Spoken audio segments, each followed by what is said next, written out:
O Brasil é um país com grande riqueza cultural, não é mesmo? Temos um povo miscigenado. E o que isso quer dizer? Uma mistura de raças que confere essa diversidade cultural. E temos uma condição histórica que resultou nessa miscigenação. Afinal, o Brasil é um país que foi colonizado pelos portugueses à custa da exploração dos indígenas e negros. Mas também tivemos imigrantes europeus e asiáticos principalmente. Hoje, nós vamos resgatar essa história e discutir as relações étnicos-raciais e culturais. Os indígenas foram os primeiros a sofrerem impactos por conta da colonização portuguesa.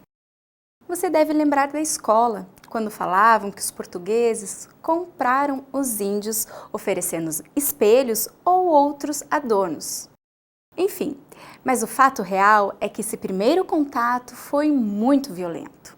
O sistema de capitanias hereditárias criado pela corte portuguesa para povoar um novo território loteou terras que antes eram de domínio indígena, expulsando os nativos. A escravização dos indígenas para trabalhar nas fazendas durou mais de um século, por ser uma mão de obra acessível e barata, embora de baixo rendimento, porque os indígenas resistiram de todas as formas. Outro fator que prejudicou os indígenas foi a catequização promovida pelos jesuítas, impondo a fé católica e obrigando os índios a aprenderem a ler e escrever. E até hoje nós vemos reflexos negativos dessa colonização. A identidade cultural indígena não é respeitada e suas terras e seu modo de vida estão condenados.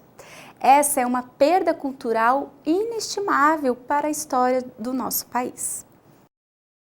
E aí assim, com a necessidade de mais mão de obra para atender o crescimento da atividade agrícola, a coroa portuguesa decidiu investir no tráfico de escravos da África para o Brasil, que por si só já era um negócio altamente rentável. E como que acontecia? Os negros eram sequestrados e vendidos por outros africanos, sob forte estímulo dos portugueses, e eram embarcados nos navios negreiros. Então, negros de vários países da África, com línguas, costumes e tradições diferentes, vieram parar no Brasil. A condição de vida deles no nosso território era muito sofrida. Trabalho exaustivo, violência, com punições cruéis, fome, doenças, uma situação muito deprimente que perdurou até 1888, quando foi promulgada a Lei Áurea, abolindo a escravidão no Brasil. No entanto, a abolição não resolveu os problemas, porque os negros eles não tinham casa, não tinham emprego, educação, então eles continuaram trabalhando para os portugueses. E aí, com isso, criou-se um grupo de pessoas marginalizadas que se instalaram em comunidades periféricas e sem infraestrutura. Conflitos sociais, desigualdade e preconceito acompanharam os africanos. E até hoje, a parcela negra da população brasileira enfrenta esses mesmos problemas. Com a abolição da escravatura, imigrantes europeus, principalmente italianos e também de outros continentes como os asiáticos, vieram para o Brasil para suprir a mão de obra para a agricultura. Esse fator também influenciou a nossa diversidade cultural. Agora vamos analisar mais a fundo a categoria étnico-racial. É importante destacar que o termo étnico, na expressão étnico-racial, está sendo usado para marcar que as relações raciais tensas na sociedade brasileira não dizem respeito somente à diferença de cor de pele e traços fisionômicos, mas também se referem à raiz cultural plantada na ancestralidade africana, que difere da visão de mundo, valores e princípios de origem indígena e asiática. O fato é que todos esses povos que comentamos até agora influenciaram a história, a identidade e a cultura brasileira. No entanto, pouco se conhece sobre essas populações historicamente marginalizadas. É só tomar como exemplo as circunstâncias da dominação dos negros. Eu comentei que vieram negros de diversas partes da África, certo? E o fato de os escravocratas misturarem as diversas etnias africanas, aliado ao desconhecimento dos negros sobre o território brasileiro, sobre a floresta e da língua falada por aqui, facilitou o processo de escravização e também a imposição de que eles se afastassem de suas religiões, de suas tradições originais, como o candomblé e a umbanda. Toda a cultura dos povos marginalizados costuma ser carregada de conotações negativas que causam desconforto e problemas sociais. Músicas, danças e outras expressões artísticas também foram abafadas e até mesmo criminalizadas. Infelizmente, esse passado de exploração e desvalorização da cultura, da religião e das tradições indígenas e negra tem repercutido na autoestima dos descendentes desses povos e alimentado o preconceito e a discriminação na sociedade brasileira. Com a nossa Constituição de 1988, quase 500 anos depois do início da exploração cometida contra negros e indígenas, é que foram estabelecidas bases mais éticas e justas para a convivência social em nosso país. Essas bases ressaltaram o respeito à dignidade humana e aos direitos fundamentais.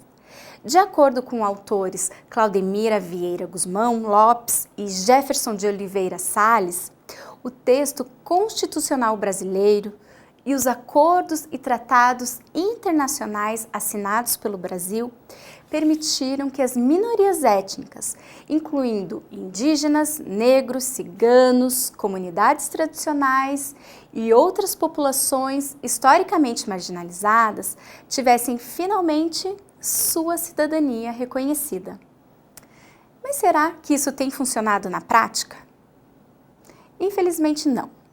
Indicadores de raça e etnia do IBGE mostram que ainda existe um longo caminho a ser percorrido para que essas populações marginalizadas elas sejam compostas por cidadãos plenos de direito. Foi também com a Constituição de 1988 que a cidadania indígena foi reconhecida. A extinção de muitos povos indígenas e a perda cultural são fatores difíceis de se reverter. No entanto, os indígenas brasileiros estão sendo estimulados a retomar projetos de resgate social que trazem de volta sua identidade e sua cultura. De acordo com o site da FUNAI, que é a Fundação Nacional do Índio, a identidade indígena é inquestionável. Lembrando que identidade e pertencimento étnico não são conceitos estáticos, mas processos dinâmicos de construção individual e social. Então, não cabe ao Estado reconhecer quem é ou não indígena, mas garantir que sejam respeitados os processos individuais e sociais de construção e formação de identidades étnicas. E legalmente, os direitos indígenas são reconhecidos pelo Decreto de número 5.051 de 2004 e pelo Estatuto do Índio pela Lei 6.001 de 1973. É interessante saber que, de uma maneira geral, nós chamamos as diversas etnias indígenas de índios ou simplesmente indígenas, como se fossem todas iguais. Mas, de acordo com o autor Gerson José dos Santos Luciano, não existe nenhum povo, tribo ou clã com denominação de índio. Na verdade, cada índio pertence a um povo, a uma etnia identificada por uma denominação própria, ou seja, a autodenominação, como o Guarani, o Yanomami, entre outros.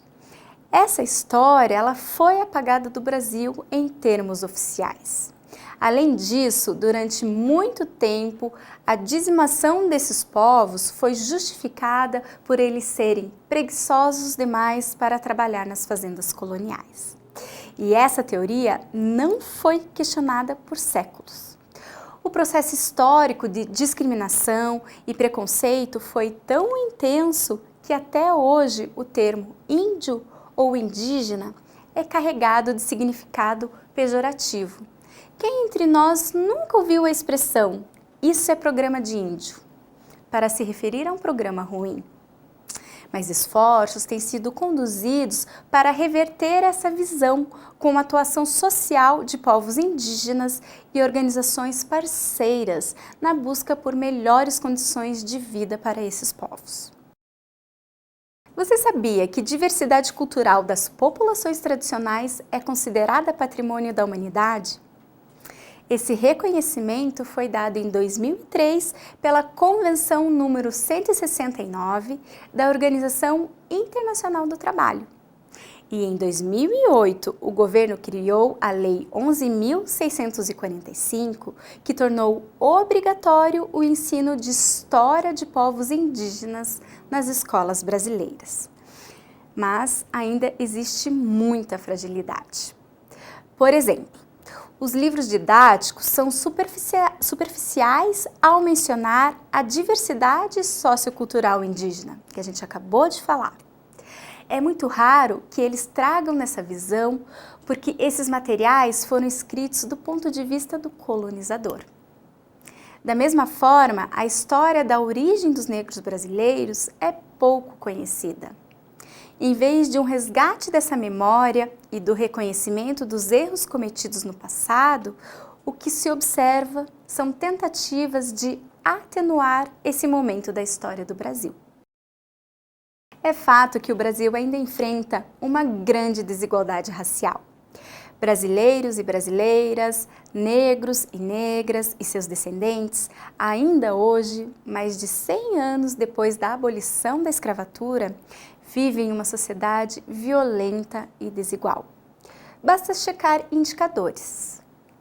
Por exemplo, se considerarmos o número de pessoas que concluíram o ensino médio, ou seja, que tiveram acesso à educação básica, esse índice é maior entre brancos, que chegam a 55%, do que entre negros ou pardos, que são 40%. O relatório de políticas públicas de promoção da igualdade racial, publicado em 2010 pelo Centro de Estudos das Relações de Trabalho e Desigualdades, aponta que a pobreza atinge preferencialmente a parcela negra da população, como decorrência, entre outros fatores, do racismo estrutural da sociedade brasileira e da omissão do poder público. Dentro da diversidade cultural do Brasil, nós não podemos deixar de comentar sobre as populações tradicionais, que também incluem os indígenas. A Constituição Federal diz que povos de comunidades tradicionais são grupos que possuem culturas diferentes da cultura predominante na sociedade e se reconhecem como tal. E de acordo com o Decreto Federal 6.040, de 7 de fevereiro de 2000, essas populações têm formas próprias de organização social. Elas ocupam e usam territórios e recursos naturais como condição para a reprodução cultural, social, religiosa, ancestral e econômica, utilizando conhecimentos, inovações e práticas gerados e transmitidos pela tradição. São grupos de comunidades tradicionais, os quilombolas, caboclos, caiçaras, ciganos, extrativistas, jangadeiros, pescadores artesanais, quilombolas, ribeirinhos e os seringueiros. Não deixe de aprofundar o seu conhecimento sobre cada um desses grupos tradicionais. Grande parte dos brasileiros não tem ideia dessa origem e desconhece as tradições de povos indígenas, africanos, ciganos, entre outros que ajudaram a formar a nação brasileira. E isso tem promovido o preconceito e estimulado as desigualdades sociais e também indica a ausência de democracia racial, cultural e política. Por isso, é muito importante conhecermos e valorizarmos toda essa cultura.